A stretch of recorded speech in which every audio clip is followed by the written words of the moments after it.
বিপিএলে প্রথম জয়ের খোঁজে কাল মাঠে নামবে ঢাকা ক্যাপিটালস। প্রতিপক্ষ আসরে শতভাগ জয় তুলে নেওয়া রংপুর রাইডার্স। টানা ৩ ম্যাচ হেরে যাওয়া ঢাকা ক্যাপিটালস শক্তি বাড়িয়েছে মোসাদ্দেক হোসেনকে নিয়ে।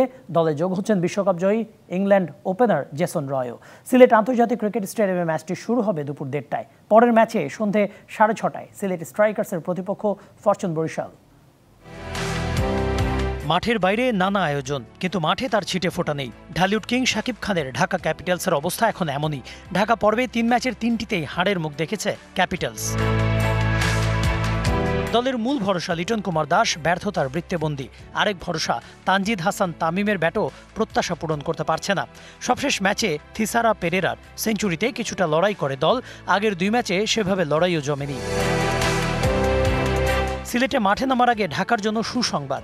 দলে যোগ দিয়েছেন মোসাদ্দেক হোসেন সৈকত ও জেসন রয়। ড্রাফটে দল না পেলেও মোসাদ্দেককে আসরের মাঝপথে নিয়েছে ঢাকা। ইংল্যান্ডের বিশ্বকাপ জয়ী ওপেনার জেসন রয়ও রংপুরের বিপক্ষে প্রথম ম্যাচ খেলতে পারেন।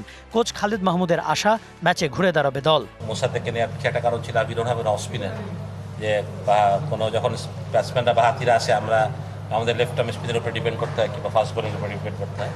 তো একটা ভ্যারিয়েশন থাকা দরকার, টিম কম্বিনেশনের জন্য প্রয়োজন ছিল বলে হয়তো নেওয়া হয়েছে ওকে আমরা। আর আই হোপ যে এখানে আমরা ঘুরে দাঁড়াবো। তবে প্রথম জয় তুলে নেওয়ার মিশনটা কঠিন হবে ঢাকা ক্যাপিটালসের জন্য, কারণ প্রতিপক্ষ রংপুর রাইডার্স আসরে শতভাগ জয় তুলে আছে টেবিলের শীর্ষে। ৪ ম্যাচের সবকটিতে জয় তুলে নেওয়া রংপুর নিজেদের সবশেষ ম্যাচেও জয় পেয়েছে ২০০ রানের টার্গেট তাড়া করে। সেই দলকে হারানোটাই এখন বড় চ্যালেঞ্জ লিটন থিসারাদের জন্য। Kanak Mahmud, DBC news.